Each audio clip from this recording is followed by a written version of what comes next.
Yo tout le monde, bienvenue sur la chaîne de Rydesign. Du coup je vous fais un petit chat aujourd'hui en face cam parce qu'on vous avait dit qu'on vous parlerait d'un sujet en particulier du coup dans la vidéo que j'ai fait il y a 3 semaines il me semble. Et bah voilà, le moment est arrivé pour moi de faire cette petite vidéo et je pense que ça va en intéresser beaucoup parce que c'est quand même un sujet assez d'actualité dans le surf. Avant de passer aux choses sérieuses, je vous laisse vous abonner à la chaîne si vous aimez notre contenu et vous pouvez aussi nous suivre sur Instagram. Le lien sera dans la description. Et bien sûr, on met pas mal de photos, de contenu, d'actualité, etc. Donc ça peut être pas mal si vous aimez notre chaîne. Qu'est-ce que c'est le sujet dont on va parler aujourd'hui? On va parler du localisme. Donc concrètement, qu'est-ce que c'est le localisme? C'est un peu une vision opposée du surf qu'on pourrait avoir avec les médias et tout ce qu'on entend, parce que c'est vrai que quand on dit surf, on pense plutôt à quelque chose d'assez convivial. Beaucoup de bonne entente, etc. C'est un peu l'esprit que c'est censé avoir et qu'on aimerait bien que ça ait, mais c'est pas toujours le cas et en fait finalement c'est quand même un sport assez individualiste avec beaucoup de tensions sur les spots, enfin c'est pas partout heureusement, mais sur certains spots c'est le cas. Malheureusement on y a été confronté sur certains spots au Portugal et ça nous a un petit peu marqué parce que c'est vrai que c'était très fort par rapport à ce qu'on a pu voir en France, mais heureusement c'était pas sur tous les spots et c'était assez caractéristique de certains spots. Parce qu'on a remarqué que là où on a vu des problèmes de localisme, c'était des spots de reef, et plus précisément des point break, parce que tout simplement il faut déjà de base se battre pour les vagues parce qu'il n'y en a pas beaucoup. Enfin elles se forment qu'à un endroit, donc il y a vraiment qu'un seul pic, c'est un peu difficile si on est 500 d'avoir une vague globalement. Et puis en plus de ça, c'est un peu des spots reculés, pas très touristiques. Alors petit disclaimer, évidemment c'est pas le cas de tout le monde. Et puis si vous voyez ce genre de choses sur les spots, ne vous amusez pas à le reproduire parce que c'est ce qui fait que le surf devient de plus en plus comme ça et c'est dommage que des gens prennent possession d'un spot et ne partagent pas leur passion avec les étrangers juste parce que c'est leur spot. En quoi ça consiste concrètement le localisme? Globalement, c'est quand les personnes qui ont décidé d'agir comme ça vont bloquer des vagues à certaines personnes ou snaker des vagues.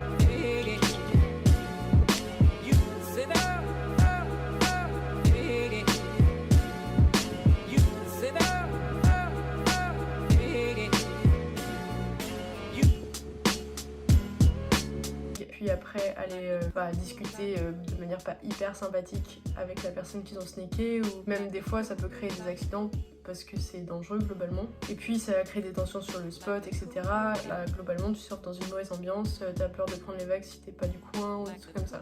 Donc voilà, c'est un peu le genre de choses qu'on a pu rencontrer au Portugal. Surtout sur les spots de Consolação, c'est là qu'on a eu le plus de problèmes avec les locaux. Plus précis, on a quand même deux situations qui étaient très spéciales qui se sont passées pendant notre trip. La première, c'est on a voulu surfer sur un spot un peu reculé que le shaper qui a réparé ma planche nous avait conseillé en fait.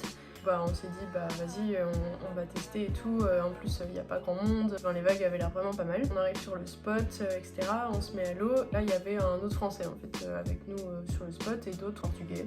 Donc le français qui était avec nous a pris vraiment une vague mais oufissime de la session. En revenant sur le pic, il s'est fait incendier par un des portugais parce que soi-disant il avait pas le droit de prendre des vagues comme ça et qu'il n'était pas du tout le bienvenu ici, que c'était un spot secret, qu'aucun touriste n'avait le droit de venir, donc qu'il devait globalement dégager de là et pas prendre d'autres vagues. Et ce même mec voulait absolument pas que quelqu'un se mette à sa gauche parce que c'était une droite.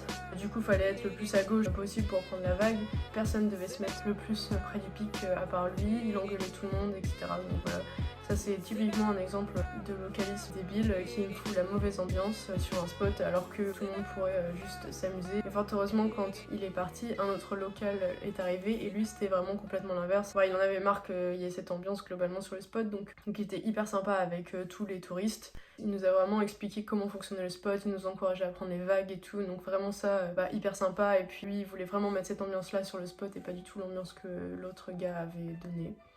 Donc voilà, heureusement qu'il y a des gens comme ça sur les spots pour un peu compenser parce que du coup ça remet un peu de sourire et de bonne humeur dans les sessions. Donc voilà pour la première anecdote. Deuxième anecdote, c'était tout simplement à Consolação. On se met à l'eau parce que globalement c'est un spot où il y a pas mal de monde et assez difficile de prendre les vagues. Quand on arrivait personne à l'eau, la mer était encore pas assez basse. On s'est dit vas-y on y va maintenant, comme ça on n'aura pas de problème pour prendre les vagues, ce sera le moment et tout.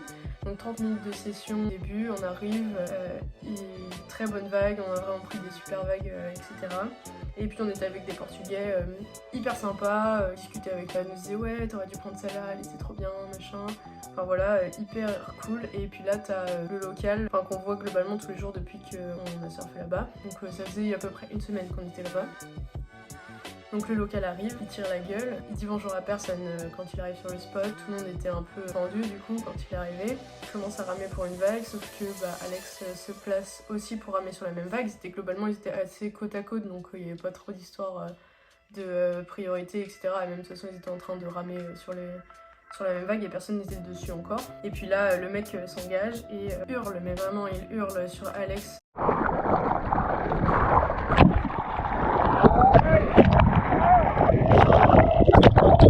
Il prend la vague et tout, donc voilà. Il arrive au pic et là il commence à vraiment défoncer Alex. Parce que soi-disant il avait pas le droit de ramer sur la même vague que lui. Vraiment il s'est fait incendier par le Portugais alors qu'il avait rien fait de spécial, il avait juste ramé à côté. Voilà, engueulade finie. Et après, pire ambiance sur le spot, tout le monde faisait la gueule, tout le monde se regardait en mode faut pas faire d'erreur. Plus personne souriait, plus personne rigolait. Donc on est resté un quart d'heure, 20 minutes après ça et puis on s'est barré parce que l'ambiance était horrible. Que le mec, en plus de engueuler Alex parce qu'il avait ramé sur sa vague, il snakeait les gens. Et puis il prenait les vagues alors qu'il n'était pas prioritaire et qu'il y avait déjà des surfeurs sur la vague. Le genre de personne qui donne une mauvaise ambiance sur un spot et qui a une très très mauvaise représentation du surf. Donc voilà des petits exemples d'anecdotes qu'on a pu voir au Portugal. Fort heureusement c'est pas le cas partout et puis on a quand même eu beaucoup d'endroits où les gens étaient très très sympas avec nous. Mais on tenait à noter ça parce que c'est vrai que c'est quand même de plus en plus fréquent, surtout avec le nombre de débutants qu'on peut voir sur les spots de plus en plus. C'est vrai que c'est un peu dommage d'avoir ce genre d'ambiance dans un sport qui à la base ne l'est pas du tout et qui est quelque chose de convivial. Donc si la vidéo vous a plu, vous pouvez lâcher un petit pouce bleu et n'hésitez pas à nous dire dans les commentaires si vous avez déjà vécu des expériences comme ça de localisme, à nous raconter et tout, ça nous intéresse parce que c'est vrai que c'est assez spécial.